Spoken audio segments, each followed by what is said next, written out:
kar ste si vi drzni, kolega Hoivik, meni napisati, se smejete, da si želite, da bi mi čim prej zazvonilo. Predsednica Državnega zbora, ko izmanjka argumentov, gre pa res na oseben nivo. Naj vas bo sram do konca, kolega Hoivik. Tudi vi imate zdaj otroka. In vas ima rad. Tukaj si zasluži predsednica opomin. Po najmanjših standardih enega normalnega dialoga. Naj vas bo sram v dno vaše duše. Zahtevam opravičilo. Sram naj vas bo. Razgreta razprava na odboru za pravosodje, ki je velikokrat zašla iz okvirja predvidene teme.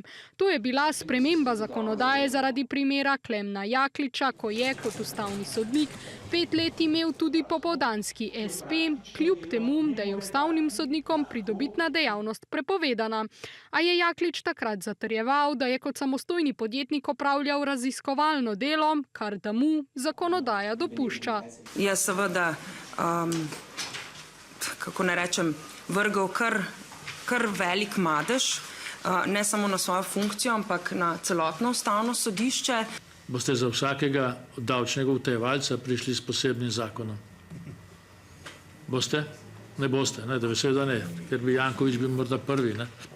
On je pa res sodnik, za katerega se točno ve, kako bo odločil. Do konca njegovega mandata lahko napovem, kako bo odločil. Vedno v korist vaše stranke. Pa kdo si kaj tazga butastega zmisel, ali pa hudobnega, ali pa hujskaškega, kot ste si vi zdaj to zmisel? Pa dajte se zresniti. In vi ste bivša sodnica, predsednica tega Državnega zbora in... Zdaj pa poslušajte sedaj, kolega. In tako je debata na 3,5-urnem odboru večkrat kot ostala skrenila s poti predvidenih obravnavanih sprememb, ob številnih opominih in celo poskusih odvzema besede. Kaj vi problematizirate? Potem pa dajte sami sebi kakšen opomin ali se pa odstranite iz seje, pa nehajte razpravljati. Daj prvi opomin kolegu Hoiviku. Izrekam drugi opomin, izrekam odvzem besede. Prosim, piši opomin, kolega Poglajen. Je pa kaj z vami narobe? Daj prosim en opomin. Bi radi še en opomin, dajte se obnašati, malo se umirite.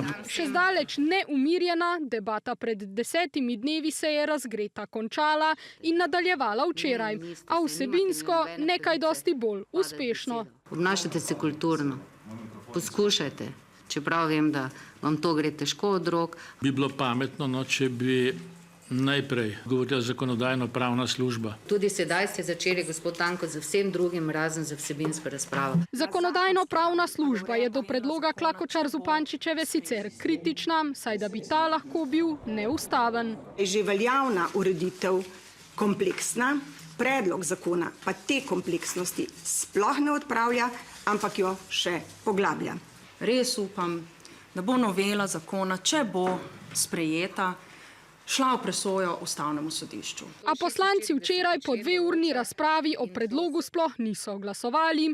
Opozicija je namreč glasovanje protestno obstruirala, koalicija pa ob odsotnosti nekaterih njihovih poslancev ni bila sklepčna. Gospod Poglajen, kje je težava? Besedilo novele obsega vsega 10 strani, zadeva naj bi bila preprosta, urediti pravila igre glede drugih dejavnosti ustavnih sodnikov.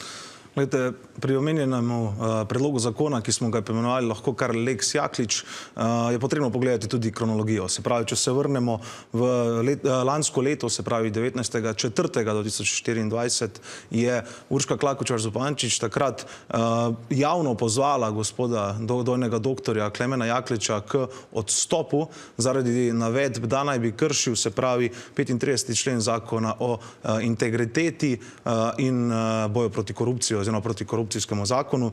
Se pravi, gledajte, gospod Jaklič je na to v odzivu za javnost argumentiral, zakaj temu ni tako. Na to je gospa Klakočar Zupančič spremenila zgodbo, da je omenjeni ustavni sodnik kršil zakon o visokem šolstvu. Mimogrede, včeraj na seji svojo s kolegom poslancem Hoivikom 3-krat oziroma večkrat pozvala, da naj javno pove, kateri člen, se opravičujem, je omenjeni ustavni sodnik kršil v zakonu o visokem šolstvu. Odgovora Odgovora do danes, do vstopa v ta studio, ko sem zadnjič pregledal elektronsko pošto, nisem dobil. Rečeno je bilo včeraj po seji, se pravi, očitno gospa predsednica Državnega zbora nima odgovora na to.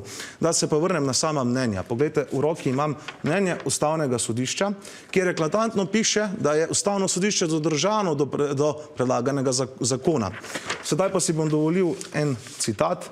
Glejte, se pravi, zakon, ki mu nasprotuje že zakonodajno-pravna služba, ima zelo slabo popotnico. Gospod Bonča, tega ni izgovoril Andrej Poglajen, tega ni izgovoril noben poslanec Slovenske demokratske stranke. To je izgovorila Urška Klakočar Zupančič v izjavi za Mladino 12.5.2024. Pa lahko še citiram Ustavno sodišče, ki je reklo prav o primeru, ki ste ga vi navedli, da se do takrat še ni srečalo s primerom, ko bi eden od ustavnih sodnikov imel odprt SP. Pa me zanima, je to za vas primeren način opravljanja dodatne dejavnosti ob tem, da je nekdo še ustavni sodnik? Samo da vidimo, načeloma, na načelni ravni nasprotujete ureditvi tega področja ali ne? Glejte, 166. člen Ustave, ki jo imam tukaj, pravi sledeče. Funkcija sodnika Ustavnega sodišča ni združljiva s funkcijami v državnih organih, organih lokalne samouprave in organih političnih strank, ter z drugimi funkcijami in dejavnostmi, ki po zakonu niso združljive s funkcijo sodnika Ustavnega sodišča. Potem pa odpremo 37. člen Zakona o odvetništvu. Tam dejansko piše, da solastnik odvetniške pisarne ne sme biti nekdo, ki aktivno ne prakticira odvetništva. Predsednik Ustavnega sodišča je solastnik ene izmed največjih slovenskih odvetniških pisarn.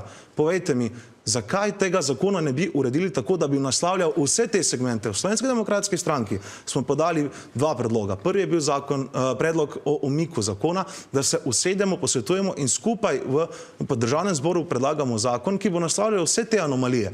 Drugi predlog je bil poziv k javni predstavitvi mnenj. Tudi tega je včeraj na glasovanju povozila koalicija in ni nam preostalo seveda drugega, kot da na taki seji, ko gre koalicija oziroma Gibanje Svoboda, ne pozabimo, na seji včeraj ni bilo prisotnih poslancev SD-ja in Levice, se pravi samo 7 poslancev Svobode. Ko grejo poslanci Svobode tako z glavo skozi zid, ko grejo pri tem predlogu zakona, je pač obstrukcija seje edini možen način, da še pokažemo nestrinjanje z načinom dela. Dobro, včeraj ste se obstruirali, predsednica si želi, da bi pravzaprav ta novela šla tudi skozi ustavno presojo. Če bo novela potrjena, napovedujete ustavno presojo? Poglejte, pri ustavni presoji omenjenega zakona pridemo kar do nekaj dilem. Prva dilema je to, ki je bila včeraj prvič celo opažena skozi razpravo, da naj bi predsednici Državnega zbora pri pripravi zakona pomagali nekateri ustavni sodniki. Se pravi, ustavni sodniki bi presojali o predlogu zakona, ki naj bi ga pomagali pisati predsednici Državnega zbora. Drugič govorimo o zakonu, ki direktno oziroma posredno, nekako posredno in tudi direktno naslavlja Ustavno sodišče in delo Ustavnega sodišča. Mislim, da bi bilo z vidika nekih demokratičnih norm zelo problematično, da Ustavno sodišče tudi presoja o samem sebi. Se pravi, še enkrat poudarjam, ta zakon je forsiranje in nekako pot, ki jo je Gibanje Svoboda ubrala za, bom rekel, kar kaznovanja gospoda Jakliča, kajti kot ste videli tudi v prispevku, poslanci Gibanja Svobode očitno delijo ustavne sodnike na njihove in ne njihove. Pri tem pa se sprašujem, če ustavnemu sodniku, gospodu doktorju Jakliču, nalagajo eno etiketo, katero etiketo nosijo vsi ostali ustavni sodniki. No, se Ustavno sodišče politizirajo oba politična pola. Najlepša hvala, da ste bili nocoj naš gost. Hvala lepa za vabilo in lep večer.